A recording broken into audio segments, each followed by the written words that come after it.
Hi everybody, it's great to be back here again tomorrow. It's Friday, Parashat Korach. Wow, we have a big week coming up. A new government will be entering in Israel. And we have to just pray to HaKadosh Baruch Hu. We're praying to Hashem. We know obviously this is not what we wanted. But at the end of the day, after we do our efforts, we have to accept facts and just go on from here and just keep plowing forward and trying to build the land and do what we can to make Eretz Yisrael a beautiful place, to build Hashem's kingdom in the land, and continue to pray for and to do as much as we can to further the beautiful dream of our Torah of building a kingdom of Hashem, the land of Israel, which everything that means, with our third temple standing, God willing. And as we enter the month of Tammuz, today's Rosh Chodesh. This is the month that we begin to feel the morning of the temple, and it's all connected. And we have to work very hard and realize that everything at the end is to push Israel in its direction that it has to go in, because sometimes we lose direction and we have to be re-guided. We need a compass to put us back on the road. And of course, if we look into this week's portion, we'll find some guidance hopefully. And let's get to it.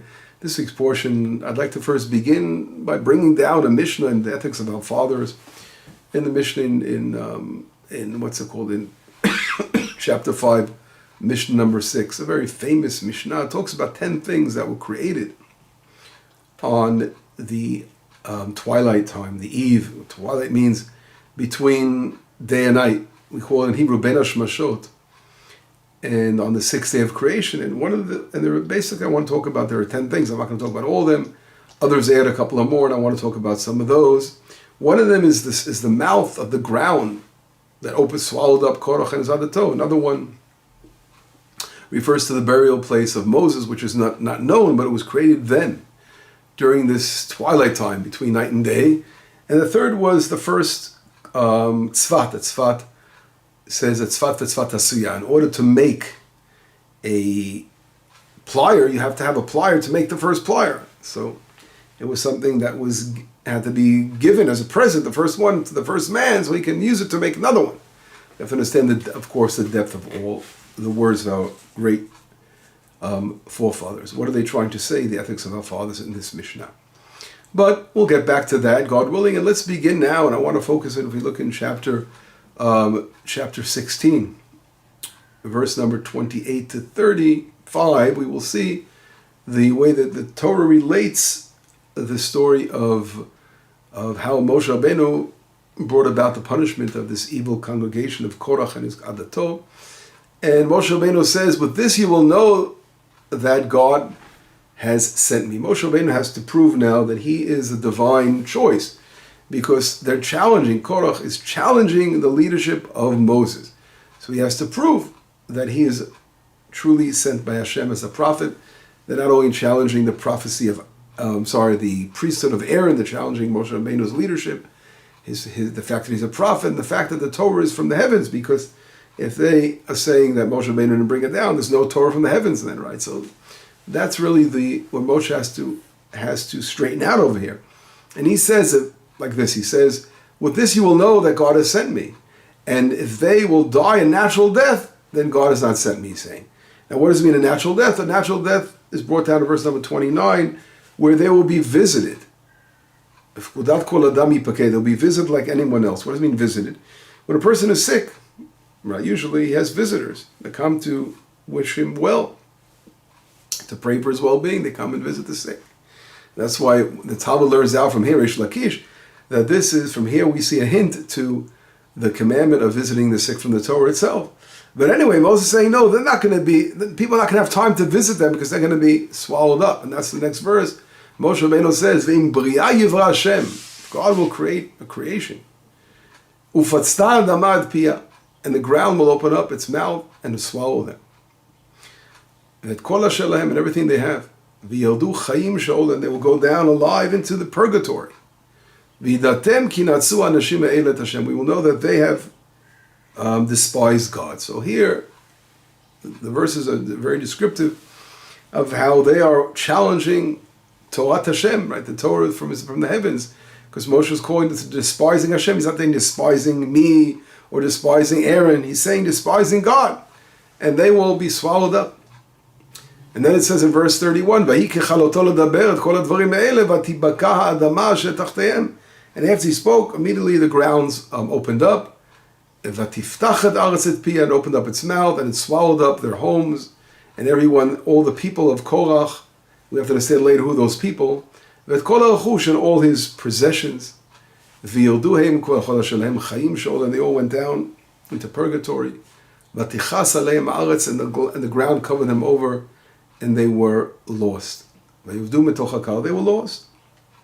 Now, these are the verses I want to discuss a little bit. And the first question we have to ask ourselves is, Moshe Rabbeinu is saying if there will be a special creation created. Now, the word in Hebrew, Bria, we know, the Ramban, Nachmanides mentions it, refers to a very unusual thing, something created from nothing. Something from nothing. And because the word bara is talking about, we say in Hebrew, yesh ma'ayin, ex nihilo.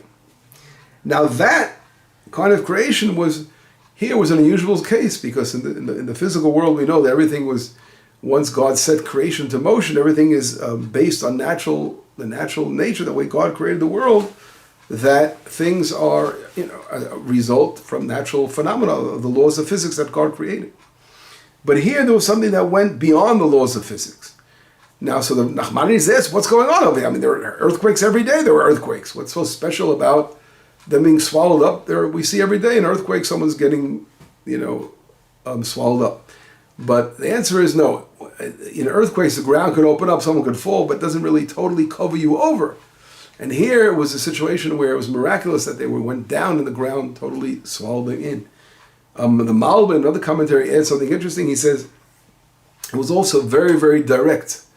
It was extremely directed, the mouth of the ground, because we know that Korach was swallowed up and he was in one location by the Ohel Moed. His possessions were by his tent, they were swallowed up as well. And also Datan and Aviram, who was swallowed up, they didn't want to leave their tents. So they were different. The mouth had to move around like literally some kind of creature. It was opening up here, boom, swallowed here, swallowed, swallowing them all up and brought them down. So there's some kind of very miraculous, unusual phenomenon about this whole thing. And that's obviously a lesson in itself to understand the whole thing of miracles, and we're not going to go there now, but I want to really focus and say, first ask the question, as why? Why? We know there could have been many kinds of punishment, and why did Moshe Rabbeinu, we know of course this was hinted, as I just mentioned, one of the 10 things that were hinted in the creation of the 6th day of creation, at twilight, between day and night. Why was this chosen to be the punishment? Why were they swallowed up in the ground? There could have been other miraculous things that took place as well to punish Korach and his Adato. And then this connects us to, if you remember, to last week, for those who heard the lesson, when I spoke about the ground. The ground represents in Hebrew the Malchut, kingship, the vessel. And as opposed, as we all know, as opposed to the crown, right? The heavens represent the crown. We have different, as we all know, in our traditions, different parts of a person or the creations that represent the different spheres, our spheres that we learn about in our mystical teachings in Judaism. And the ground is the malchut, ground is the vessel. And when a person wants to take more than he can bite, bites more than he can chew, as we say, then we call that the shattering the vessels. Here we see Korach being swallowed up by the very ground that he's standing on. The ground is supposed to be your base, your vessel that you can stand on, your boundaries. We spoke about that last week. And as a matter of fact, Korach actually warred against the tzitzit, right? He came again and said, the tchelet, the blue of the tzitzit, which we spoke about, that taught us the boundaries. And Korach himself this whole rebellion is against the boundaries, right? His vessel is totally going overboard. He wants to take things that are not coming to him. And when a person wants to take something that he doesn't deserve, that is given over to the husks, we say, the dark side. And he's being swallowed up because that's really what's swallowing him up in the ground. And we can look at that as one explanation, a deep explanation of why it was the ground that swallowed up Korach. And I'd like to bring down now go in another direction and bring down a midrash. And well, first, something. First, I'll start with the Gemara here in Sanhedrin. The Gemara says like this: Amar Rava, Mai dichtiv shemesh yereach amad zvula lo chitzecha yalechu. He brings down a verse from Habakkuk, the prophet Habakkuk, and he's saying, it says, what does it say? That the sun and the moon stood in their mado. Mado means their place, their abode.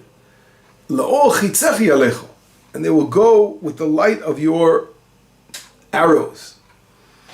So Rabbi is describing this verse in Habakkuk. It's sort of hinting to the fact that the sun and the moon stood still. And the Gemara goes on to say, Melamed she'alu shemesh v'yarech l'zvul. So here he says, we learn out that the sun and the moon, they went to their positions, where they rest. Amru lefanav, they said to God, Ribbon shel olam, Master of the universe, Imata oseh din leben Amram netzeh. If you are going to make judgment for Moses, we will go back to our normal routine. In other words, they were standing on behalf of, they were fighting on behalf of Moses with this whole battle with Korach battling against them. They're saying, if you're going to stand behind Moses, then we're going to continue our path of rising and the, as we say, right? We know the sunrise east sets in the west. We spoke about that last week as well, about the boundaries. And they'd say, if not, we're not going to go. And then it says, until God actually threw arrows on the sun and the moon, and they began to move. Of course, it's very deep, and we can't understand Midrash in a simplistic understanding. We have to understand, what does it symbolize, what our Rabbi is trying to tell us here. I'd like to go on. The Midrash continues, you did not protest my dishonoring. This is what God is telling the sun and the moon. You didn't protest my dishonor. I was being dishonored. But when it comes to flesh and blood, Moses is flesh and blood, you are all of a sudden jumping out of your skin. You don't want to do your job. When it came to me being dishonored, you didn't do anything. And now they will not go until God will send them out with arrows. Others say until that they actually now protest on they have to protest the honor of God from now on. Now, what is it referring to? Again, the fact that as we all know, that there are kings that are bowing down to the sun and the moon. They're turning them into gods, into idol worship. And God is saying, what happened then when people are bowing down to you and thinking you created the heavens and the earth? You didn't react, and now you're acting for the honor of Moses. Very interesting, deep midrash, and we'll get back here. I want to somehow connect this midrash as well to what we're talking about. Okay?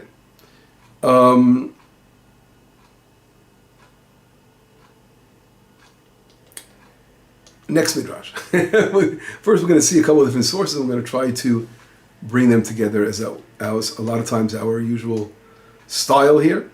And I want to go now a little further to another interesting, first of all, a verse. We have to remember the verse. It says in, this is a portion of Phineas in chapter 26. We're going to read later on when we get to it. And it's brought down in 26, verse number 11. It says something very, very interesting. Well, first number 10 we'll read. It says, "Vatiftach haaretz et pia." It's a different portion totally. But it says the ground opened up and it swallowed up Korach, right? The Korach b'mot ha'ida, b'chol ha'esh, chamishim. It describes what happened to Korach and the congregation, and before in Datan v'aviram. And then it says in verse number 11, "Uvenei Korach lo metu." The children of Korach did not die. It says they didn't die. What happened over here? Now, so the Midrash talks about the fact that they were spared. There are different explanations of how they were spared, the sons of Korach, which is fascinating. This whole rebellion, usually the sons go along with the parents, but not always, of course. And here we see something fascinating, is that the sons of Korach did not die. As we all know, Samuel himself is from those prophets, from those Levites. that stem from Korach, and they did not die. So I want to bring down, there's a beautiful midrash brought down in the tractate of Kiddushin by Tosfot. He says like this. I'm going to bring us a beautiful midrash and let's learn it together. It says, Ach yesh midrash Asaf. Asaf, we know, it says in Tehillim, Mizmor Asaf, right, a psalm of Asaf, who's one of the children of Korach, and it says like this. Yesh midrash Asaf amar shiral shetavu ba'aretz shareh. Asaf says a prayer, a praise to God, one of the Psalms, when the gates of Jerusalem were swallowed up. And we know this is a verse in Lamentations, chapter 2, verse 9. It says, Tave'u ba'aretz shareh. Right, the gates of Jerusalem were swallowed up in the ground. Ibad, it means it was Hashem eliminated and broke. V'shibal, brichea, the locks of the gates, when you have those bolts of the gates. And then it goes on to say, Malkal v'sareh b'goyim, and the kings and the ministers of Israel are in the nations now, they were exiled. Ein Torah, there's no one to teach Torah. Gam nevi'eh lo matzu chazon Hashem, and the prophets did not find vision from God now. It was a terrible situation. And it's interesting, on this verse, the Balei Tosafot, one of the commentaries on the Talmud, bring down a midrash, a fascinating midrash. And that Asaf says, Mizmor Asaf, when he prays the Psalm of Asaf, what is he saying? He's praising about the fact that these gates were swallowed up. And he brings down an interesting parable. What is the story he brings down? Mashal l'shivcha. What is this likened to? It's likened to a maidservant. Shalcha l'shov mayim min ha'be'er, that she went to take water out of a pit, out of a well. V'nafal kada, and she had a very simple kad, a very simple pitcher or a pail that fell inside the well. Vaita mitzta'eret uvocha, and she was crying, and she was so upset that her pitcher she had, her bucket, went into the well. Ad shebata shivchat hamelech. But what happened? Then a maidservant of the king came. Leshov, she came to take water out of the well. Ubiada kli shel zahav, and she had a vessel of gold. V'nafal oto kli sham, and that vessel fell inside the well. Hitchila rishona lishorer, and then she began to sing. What she began to sing? V'amra ad achshav lo hiti svura shiotzi shum adam kadi. Goes, until now I saw no one ever bring out my vessel out of the well. Shu shel cheres, because it was a simple vessel made out of clay, didn't have any value to it. Shelo nechshav achshav mi shiotzi oto shazav. But now when the person's going to go down and get the gold one out, they can take out my vessel. That's what she's saying. Now, what does this mean? Kach b'nei Korach, the same way the children of Korach, sheyu beluim, that they were swallowed. Kishiru shetavu ba'aretz shareh, when they saw that the gates of Jerusalem were swallowed up as well. Now they began to sing, Amuru ki shiyotzi hasharim, when the gates will come out. When the gates will come out of the ground, they will take us also out of the ground. And referring to, again, Korach and the family. That's what it basically means, that they will somehow be saved. The children, of course, continuation of Korach. And Asaf, as we all know, is the family of Korach. So here, I want to try to elaborate. This beautiful midrash, it says something which is powerful, powerful message, is that when the gates of Jerusalem fell in the destruction of the temple, now there's something that has to take place to now, which will be able to, when we get those gates rebuilt out of Jerusalem, we will bring up the remnant of Korach himself. What is that? What is that referring to over here? What is this message? Now I want to try to wrap some of this together. You have to realize that in reality, the most important focus on a human being is what we call l'shem shamayim, for the sake of heaven. Everything we do, we must try to do as much as we can for the sake of heaven. It's a very, very important, easy teaching to say, let's do it for the sake of heaven, but it's a lifetime challenge to do something for the sake of heaven. And because when most people do something in this world, they're totally, whether they know it or not, they have bias, natural bias, and they have personal interest, and they have to work as hard as they can to try to eliminate that personal interest and do something because it's the right thing to do. And not because I'm doing it for personal gain, and that's a very, very important lesson here. That is the most important lesson that we must learn in this world. And everything about the Torah, and everything about morals and ethics is all about that. How we turning ourselves into vessels of Hashem, the divine, to do things for the sake of doing them, and not for our personal gain. That's a very powerful lesson here. Now, Korach was the opposite. He was the actual antithesis of this concept. Because what Korach sought was his own personal honor. He wasn't happy about his position. He was seeking to achieve something that wasn't meant for him. A position that shouldn't have been his position. And he never got it. Right? Obviously it didn't work for him. But he was trying to achieve something that he wasn't. Instead of living up to who he was, who his real inner essence was. And the fact is that the Levites have a great purpose, and that this week's portion goes along and tells us all about what the Levites have to do and what their position is.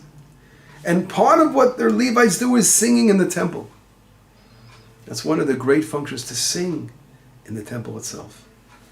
And Korach, instead of looking at the beauty that he has in his position that he was given, his function, being happy what he was looking in other areas and other fields that weren't connected to him.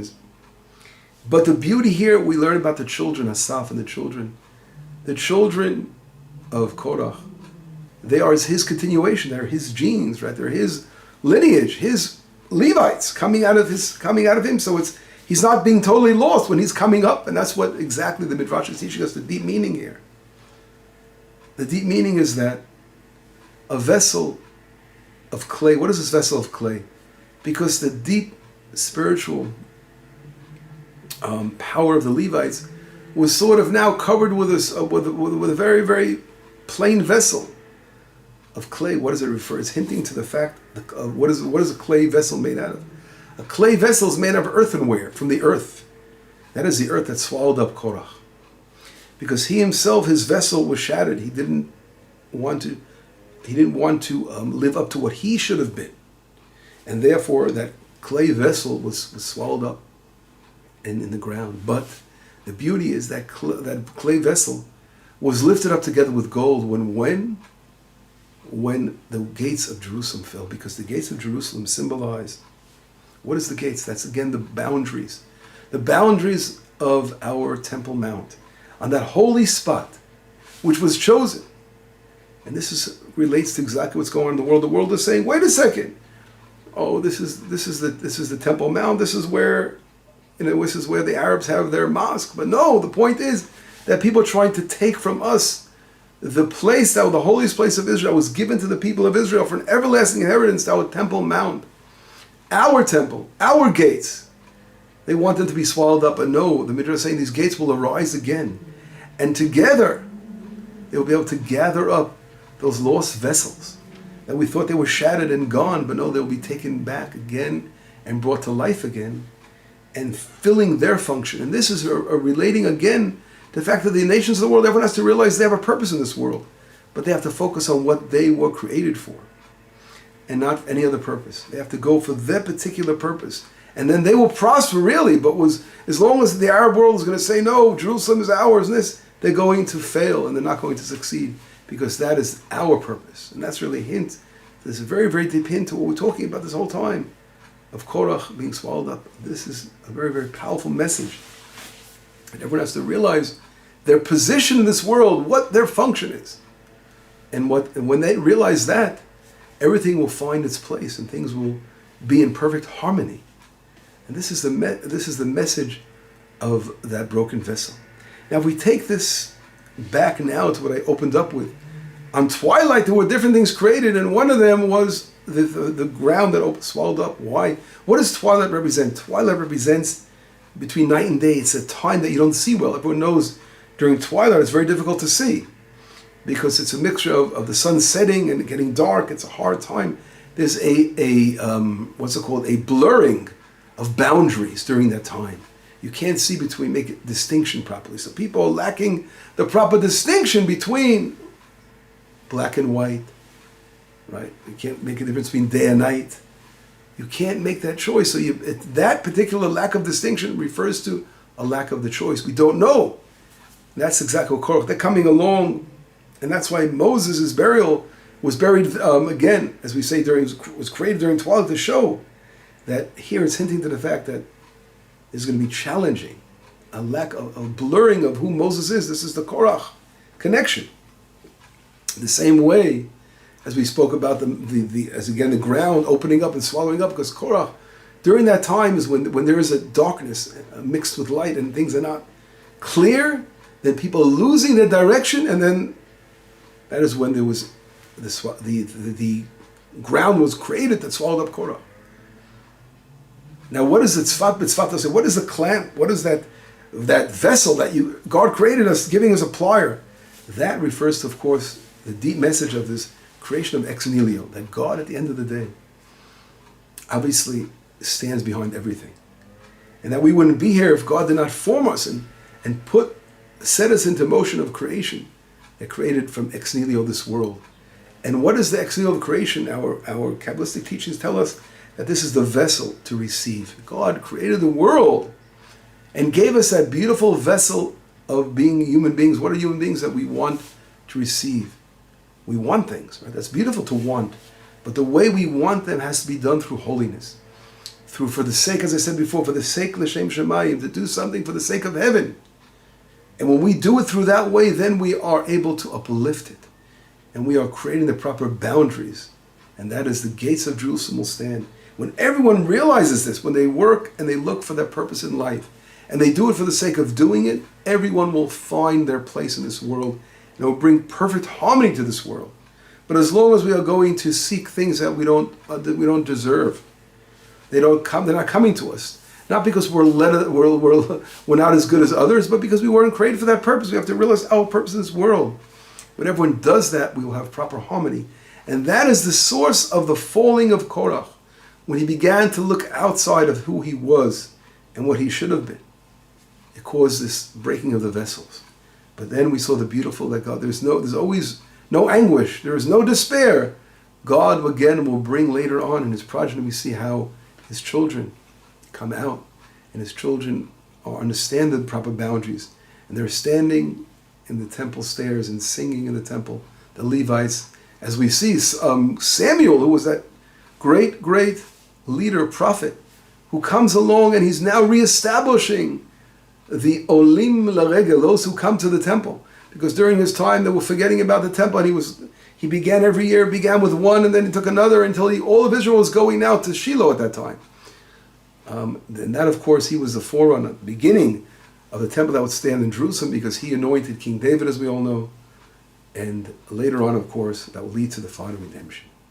So this is a very, very important lesson, learning our place, and also learning the fact that there is no despair in this world, that things can be reversed, and even if you're swallowed up, things can turn around, and we have hope at the end of the tunnel, as we say. We see the light at the end of the tunnel.